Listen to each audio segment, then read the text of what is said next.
आज की इस वीडियो में हम लोग जानेंगे चैप्टर 5 का ऑब्जेक्टिव। चैप्टर 5 का नाम है नागरी लिपि। इसके लेखक है गुणाकर मूले। तो इससे पहले मैंने चैप्टर 4 तक के ऑब्जेक्टिव को अपने चैनल पर डाल दिए हैं, तो आप लोग जाके देख सकते हैं। अगर मेरे चैनल पर आप फर्स्ट बार आए हैं तो सबसे पहले मेरे चैनल MB क्लासेस को सब्सक्राइब कर लीजिए और दोस्तों में शेयर कर लीजिए, जिससे ऑब्जेक्टिव डाले तो सबसे पहले आप तक पहुँचे। तो देखिए इसका फर्स्ट ऑब्जेक्टिव जो है क्या है जी। फर्स्ट ऑब्जेक्टिव जो है गुणाकर मूले ने मिडिल स्तर की पढ़ाई किस भाषा में की। गुणाकर मूले ने मिडिल स्तर की जो पढ़ाई किए थे किस भाषा में किए थे वो तो देखिए ऑप्शन ए है मराठी भाषा में, बी है पंजाबी भाषा में, सी है बांग्ला भाषा में, डी है अंग्रेजी भाषा में। तो इसका राइट आंसर जो हो जाएगा, राइट ऑप्शन जो मराठी भाषा हो जाएगा, ऑप्शन ए। क्या हो जाएगा ये ऑप्शन है मराठी भाषा। दूसरा नंबर क्वेश्चन है मूले ने अंग्रेजी व हिंदी की पढ़ाई कहाँ पर की। गुणाकर मूले जी हिंदी और अंग्रेजी की जो पढ़ाई किए थे कहाँ पर किए थे। तो इसका राइट ऑप्शन हो जाएगा सी, वर्धा में किए थे। कहाँ जी, वर्धा में किए थे। देखिए तीसरा नंबर प्रश्न है कि नेपाली भाषा किस लिपि में लिखी जाती है। नेपाली जो भाषा है किस लिपि में लिखी जाती है, तो ये लिखी जाती है देवनागरी लिपि में। ऑप्शन डी राइट हो जाएगा। चौथा नंबर मेरा प्रश्न है क जो अक्षर का संबंध वर्तमान में किस भाषा से है। तो किस भाषा से जी, इसका राइट ऑप्शन हो जाएगा बी, मराठी भाषा से। क्या जी, मराठी भाषा से इसका संबंध है, ऑप्शन बी हो जाएगा। देखिए अब पांचवा नंबर ऑब्जेक्टिव जो है क्या जी, बांग्ला लिपि प्राचीन नागरी लिपि की है। क्या जी, बांग्ला लिपि है जो प्राचीन नागरी लिपि की क्या है जी, इसका राइट ऑप्शन हो जाएगा जो बी हो जाएगा, वाहन है। क्या जी, वाहन है। छठा नंबर प्रश्न है केरल के शासकों के द्वारा सिक्कों पर वीर केरलस्य शब्द किस लिपि में लिखी गई है। तो किस लिपि में लिखी गई है जी, नागरी लिपि में ना, नागर लिपि में लिखी गई है। ऑप्शन ए राइट हो जाएगा, नागर लिपि में। सातवां नंबर प्रश्न है क्या है जी, पहले किन राजाओं के लेखों के लिपि को ही नंदीनागरी नाम दिया गया था। क्या जी, पहले पहल किन राजाओं के लेखों के नाम लिपि को ही नंदीनागरी नाम दिया गया था। तो इसका राइट ऑप्शन जो हो जाएगा बी, विजयनगर के राजाओं का। ऑप्शन बी राइट हो जाएगा। आठवां नंबर प्रश्न है टकसौल का संबंध किससे है जी, तो इस सिक्कों से है। ऑप्शन ए राइट हो जाएगा। नौवां नंबर प्रश्न है कि सरवन बेलगोला स्थान का संबंध है। क्या जी, सरवन बेलगोला स्थान का संबंध किससे है जी, तो इसका राइट ऑप्शन जो हो जाएगा जैन धर्म से हो जाएगा। ऑप्शन ए राइट हो जाएगा। 10वां नंबर प्रश्न है किस शासक ने अपने सिक्कों पर राम सीता की आकृति और नागरी लिपि में रामसीय शब्द अंकित करवाए थे। क्या जी, किस शासक ने अपने सिक्कों पर राम सीता की आकृति और नागरी लिपि में रामसीय शब्द अंकित करवाए थे। तो किस शासक ने करवाए थे जी, तो इसका राइट ऑप्शन हो जाएगा क्या, अकबर ने। 11 नंबर प्रश्न है क्या, 11 नंबर प्रश्न है जी नागरी लिपि शीर्षक निबंध के निबंधकार हैं। तो नागरी लिपि शीर्षक निबंध के निबंधकार कौन है जी, गुणाकर मूले हैं। इसका राइट ऑप्शन हो जाएगा ए, गुणाकर मूले। 12 नंबर प्रश्न है कि नागरी लिपि शीर्षक पाठ किस पुस्तक से लिया गया है। तो नागरी लिपि शीर्षक पाठ है जो किस पुस्तक से लिया गया है, तो भारतीय लिपियों की कहानी से लिया गया है। ऑप्शन बी राइट हो जाएगा ना।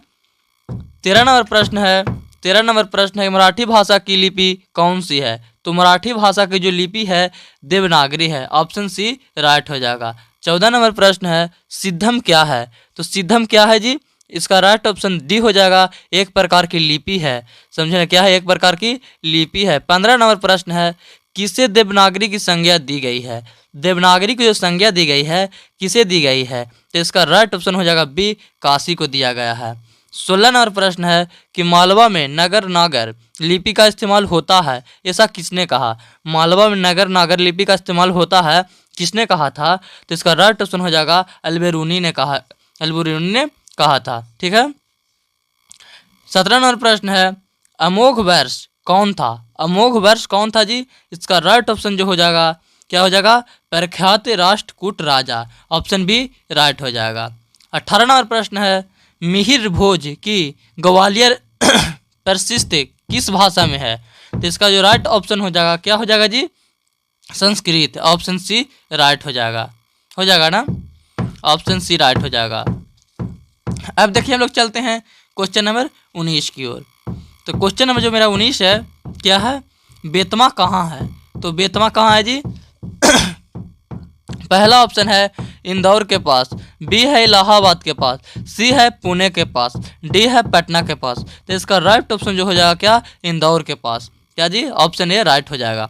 20वां नंबर प्रश्न है, ईसा की 14वीं 15वीं सदी के विजयनगर के शासकों ने, क्या जी, शासकों ने अपने लेखों की लिपि को कहा है।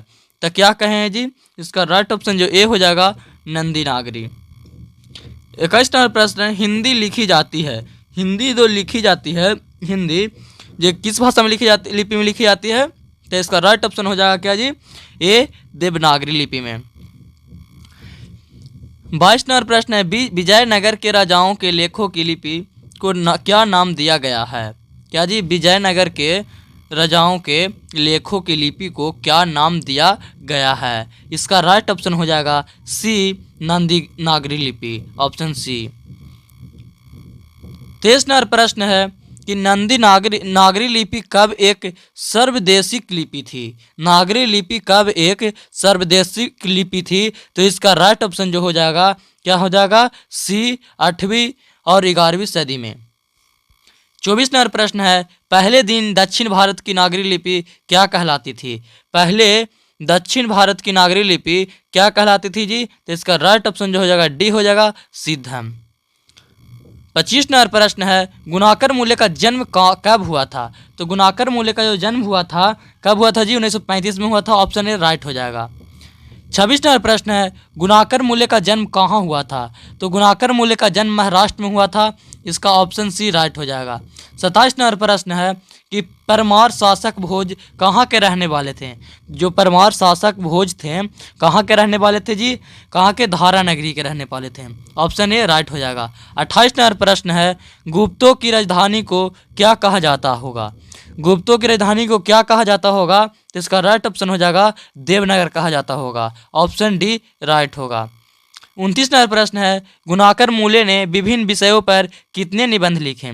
तो गुणाकर मूले जी थे जो विभिन्न विषय पर, अलग अलग विषयों पर कितने निबंध लिखे थे। तो इसका राइट ऑप्शन हो जाएगा 2500 से अधिक, ऑप्शन बी राइट हो जाएगा। 30 नंबर प्रश्न है, भारतीय लिपियों की कहानी किनकी प्रसिद्ध रचना है। जो भारतीय लिपियों की जो कहानी है, ये किनकी प्रसिद्ध रचना है। तो गुणाकर मूल्य की, ऑप्शन ए राइट हो जाएगा। 31 नंबर प्रश्न है, क्या है कि इस्लामी शासक का आरंभ काल है। जो इस्लामी शासक का आरंभ काल है जो कब से कब तक है बाबू। इसका राइट ऑप्शन जो ए हो जाएगा, 12वीं सदी से। 32 नंबर प्रश्न है, गुणाकर मूल्य की मृत्यु कब हुई। जो गुणाकर मूल्य की मृत्यु हुई थी, कब हुई थी जी। तो 2009 में हुआ था, इसका राइट ऑप्शन हो जाएगा डी, 2009। क्या 2009 इसका राइट हो जाएगा। अब देखिए चलते हैं 32 नंबर प्रश्न की ओर। तो 32 नंबर मेरा प्रश्न है कि नागरी लिपि के आरंभिक लेख हमें कहाँ से मिलती है। तो नागरी लिपि के आरंभिक लेख है जो कहाँ से मिलती है जी, दक्षिण भारत से, ऑप्शन डी राइट हो जाएगा ना, ऑप्शन डी राइट हो जाएगा, दक्षिण भारत। 33 नंबर प्रश्न है, 33 नंबर क्या प्रश्न है कि बेतवा दान पत्र किस समय का है। जो बेतवा दान पत्र है किस समय का है। तो इसका राइट ऑप्शन जो हो जाएगा, ए हो जाएगा, 1020 ईस्वी। 35 नंबर प्रश्न है, उत्तर भारत से नागरी लिपि के लेख कब से मिलने लगते हैं। उत्तर भारत से नागरी लिपि की जो लेख है जो कब से मिलने लगते हैं जी। तो इसका राइट ऑप्शन ए हो जाएगा, 8वीं सदी से। 36 नंबर मेरा प्रश्न है, निबंध के लेखक हैं। तो निबंध के लेखक कौन है जी। तो गुणाकर मूल्य हैं। कौन है, गुणाकर मूल्य, ऑप्शन ए राइट हो जाएगा ना। अब देखिए 37 नंबर मेरा प्रश्न है कि तमिल, मलयालम, तेलुगु, कन्नड़ भाषाएं हैं। जो तमिल बोले जाते हैं, मलयालम बोले जाते हैं, तेलुगु बोले जाते हैं, कन्नड़ बोले जाते हैं, ये भाषाएं हैं। कहाँ के भाषाएं हैं जी। तो 37 का जो राइट ऑप्शन हो जाएगा, डी, दक्षिण भारत में बोले जाते हैं। कहाँ बोले जाते हैं, कहाँ के भाषाएं, दक्षिण भारत की। 38 नंबर प्रश्न है कि रामायण की रचना किस भाषा में है। तो रामायण की जो रचना है किस भाषा में जी, संस्कृत भाषा में है ना, ऑप्शन ए राइट हो जाएगा ना। 39 नंबर प्रश्न है कि नागरी लिपि शीर्षक पाठ साहित्य की कौन विद्या है। नागरी लिपि शीर्षक पाठ साहित्य की कौन विद्या है जी। इसका राइट ऑप्शन हो जाएगा क्या, ऑप्शन बी, निबंध। 40 नंबर प्रश्न है कि दक्षिण भारत की नागरी लिपि क्या कहलाती है। तो दक्षिण भारत की जो नागरी लिपि है जो नंदी नागरी कहलाती है, ऑप्शन सी राइट हो जाएगा। 41 नंबर प्रश्न है कि 10वीं-11वीं सदी में किस रचना ने भारत यूरोप के बीच व्यापार संबंध के बारे में बताया है। 10वीं-11वीं सदी में किस रचना ने भारत यूरोप के बीच व्यापार संबंध के बारे में बताया है। इसका राइट ऑप्शन जो हो जाएगा सी हो जाएगा, पद्मावत हो जाएगा ना। 42 नंबर प्रश्न है कि दक्षिण भारत में द्रविड़ भाषा परिवार की कौन सी भाषा सबसे अधिक प्राचीन है। तो दक्षिण भारत में द्रविड़ भाषा परिवार की कौन सी भाषा सबसे अधिक प्राचीन है जी। तो इसका राइट ऑप्शन जो हो जाएगा ए हो जाएगा, तमिल। 43 नंबर प्रश्न है सरहपाद की कृति है। तो सरहपाद की कृति क्या है जी, दोहा कोश। राइट ऑप्शन क्या हो जाएगा, दोहा कोश, ऑप्शन ए राइट हो जाएगा। 44 नंबर प्रश्न है कि दोहा कोश किसकी रचना है। तो दोहा कोश है जो किसकी रचना है जी। फिर इसका राइट ऑप्शन क्या हो जाएगा, सरहपाद की। क्या हो जाएगा, सरहपाद के, ऑप्शन ए राइट हो जाएगा।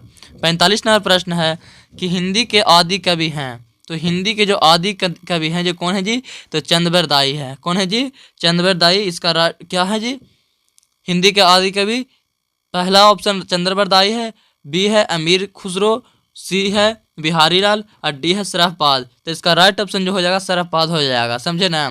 कौन सा हो जाएगा जी, सरहपाद हो जाएगा, डी इसका राइट ऑप्शन हो जाएगा। 46 नंबर मेरा प्रश्न है कि सूर्य नामक पुस्तक किसकी रचना है। तो जो सूर्य नामक पुस्तक है ये किसकी रचना है जी, गुणाकर मूले की।